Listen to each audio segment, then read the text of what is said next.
This week we are talking about distance. How far should you walk on a Camino? Does it really matter? Coming right up.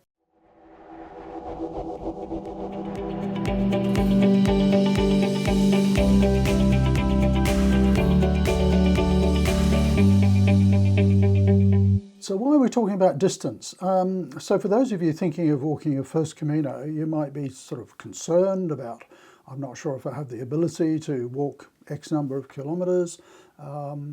Most people actually walk the bare minimum, which is 100 kilometres. And the reason that they do that is because that is the minimum requirement to get your certificate from the Pilgrims office in Santiago, the Compostela, your certificate of completion, if you like, of having walked a Camino.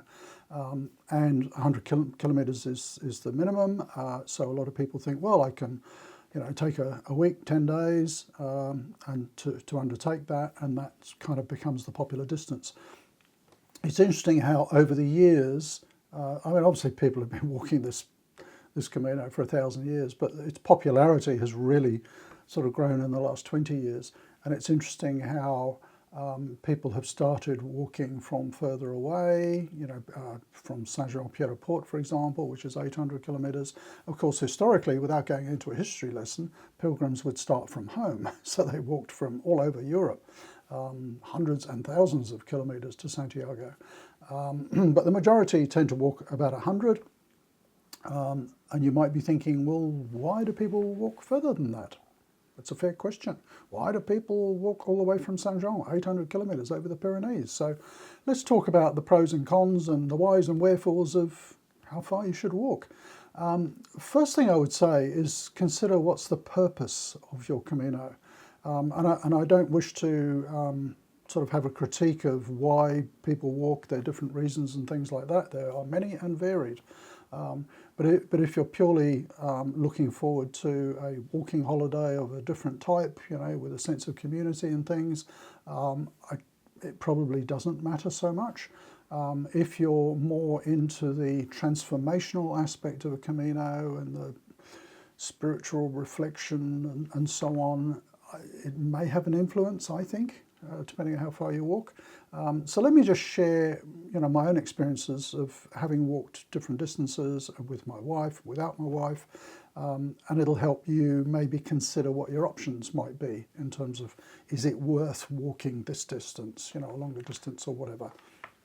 Okay, so having said most people tend to walk the minimum 100 kilometres, I'm not really going to talk about distance, because for me, I think the important bit, and I suppose the transformational element, maybe there's a better term, but the transformational element of a Camino has little to do with the distance.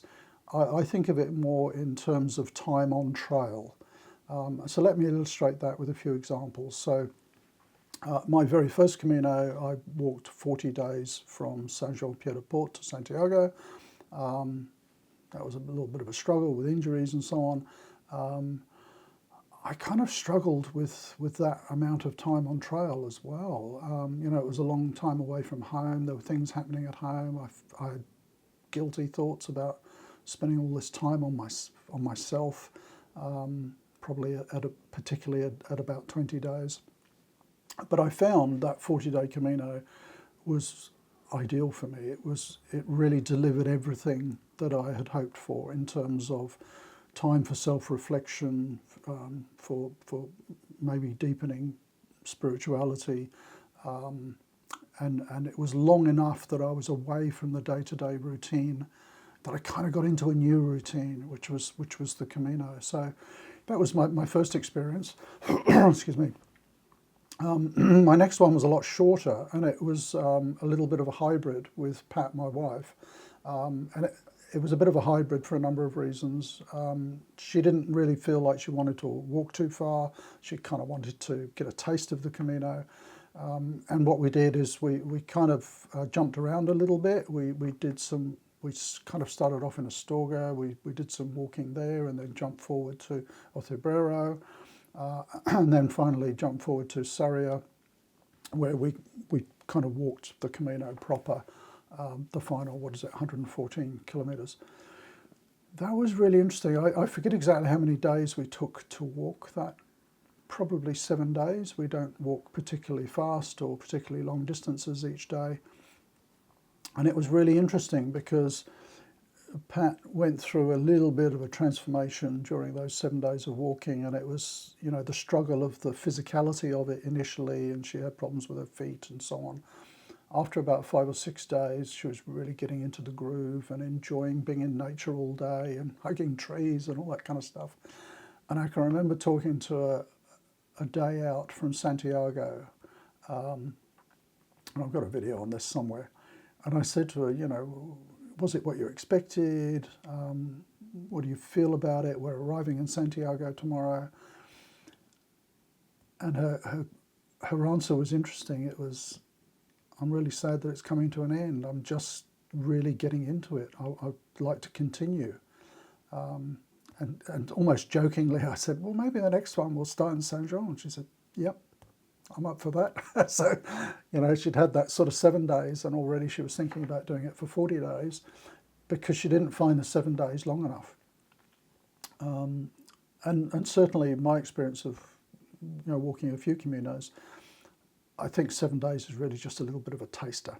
So what I'm I guess saying behind that is that if you're thinking of walking a Camino and it's going to be the bare minimum 100 kilometres, maybe from Sarria or another point, you may find it's not quite enough time on trail for you. You'll just be getting into it. You're almost like warming up by the time you get to Santiago. And so for me, I think probably the minimum would be 14 days, particularly on a first Camino. And I'll come back to that, why I mean that. 14 days, I think, gives you enough time to get over the physical and emotional sort of challenges of those early days to really kind of then start cruising and get into the sweet spot of really enjoying the journey in all of its aspects. I think, you know, 7 or 8 days is probably not long enough. What about longer? And, you know, of course, there are subscribers here on the channel, like Julian, who walks for months, you know. I suppose part of this decision process is how much time have you got available? You know, we don't all have months available. And so that sort of week to 2 weeks period is very popular, I think, because, you know, people can take a little bit of holiday from work and so on. So there's all sorts of reasons there as well. But for me, I think if you're thinking of, you know, your very first Camino, try to walk it for 10 to 14 days. It's not about the distance. You know, we walk really slowly. We don't cover a lot of distance, but, you know, it's about taking your time and not rushing and really enjoying every element of the Camino. And I think it takes a little bit of time. So do you need to walk, you know, 30, 40 days from Saint Jean? I'm not sure what the average is, but I think on the Camino Francis, people tend to walk that. If they're following the guidebooks, they tend to walk it, you know, 30, that's pretty quick, 32, 34 days. I've done it twice from Saint Jean, and I find 40 really comfortable. I like that sort of time on the trail, if you have that time available. The longest one I've done so far is 60 days. That was really cool. That was my one last year. Probably, I found the last couple of days a struggle, I have to say. You know, I was just getting a little bit worn out, but I don't think it was because of the fact that I'd been on the trail 60 days. I think if it had been 70 days or 80 days, the last 2 days you kind of mentally start switching down a gear. You know, and I find that whatever distance, you know, the last day or two, you're kind of slowing down and preparing for the end. So I don't think it was purely the fact that it was 60 days, but, you know, certainly 58, 59, 60. I was looking forward to going home. So that was a good distance. I'm not sure I'd walk that far again. What are we doing next one? It's a little bit of a hybrid. We're walking the Camino Madrid, the last 100 of the Sanabres, and then we're going to go out to Murcia and walk Murcia, Fisterra back to Santiago. I've explained that on another video. I'll explain it briefly again. This is because Pat hasn't been on Camino since 2018, and she'd like to experience some different types of route. So we're going to do a little bit more remote, coming out of Madrid up to Sahagún. I think I'm preferring the more or the less populated Caminos myself, so I think that'll be a great experience, and we'll be staying mainly in albergues. And then when we get our Compostelas, we tend to get those on behalf of relatives who've passed. Am I going to remember the correct terminology? Invocario pro. In Latin, you get put onto your Compostela. It means that you've walked on behalf of someone else who can't do it. And Pat's walked for her mother, her father. She'd like to walk for a couple of other relatives who've passed.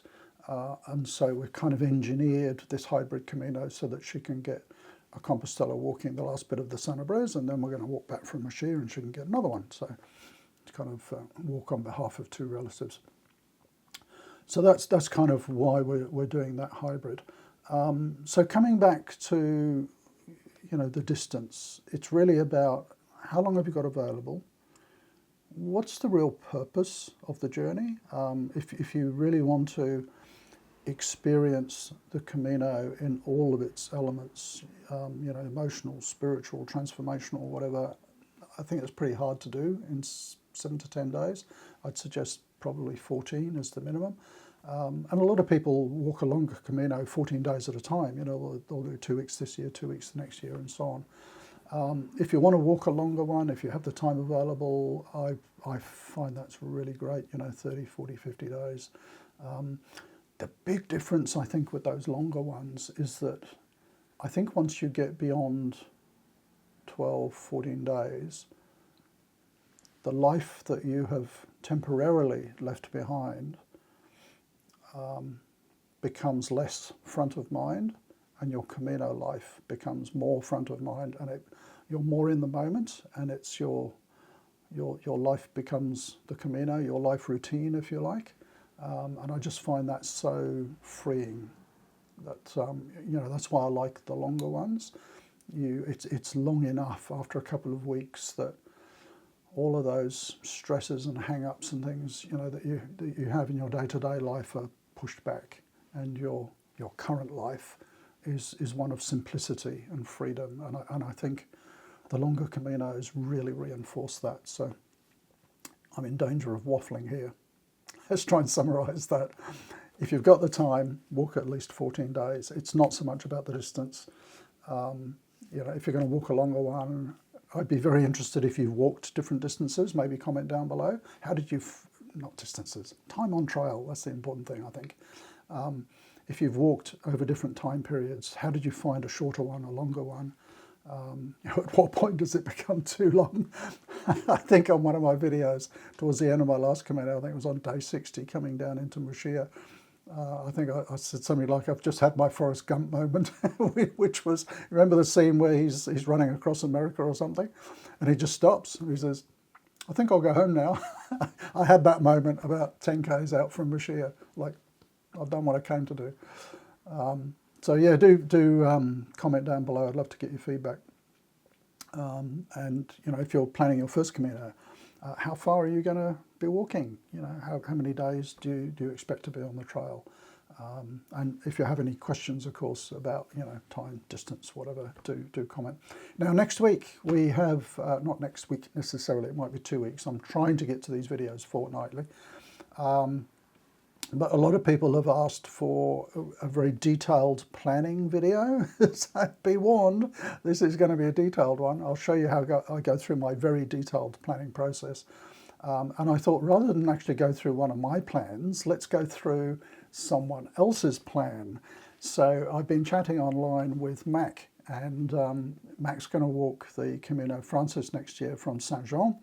And he's told me his preference is for these sort of distances and this types of accommodation and all the rest of it. So on the next video, we're going to plan Mac's Camino, and we'll use that as a way of showing you how I do my detailed planning so that you can apply it to your Camino as well. Okay, there we go. Just a quick one this week, just to maintain the momentum, a much longer one next time, going through some very detailed planning. And I'd love to hear your thoughts and comments down below about what's the ideal distance or a number of days or weeks to be on a Camino, do you think? Probably depends what you're trying to gain from it. Talk to you soon. Bye for now.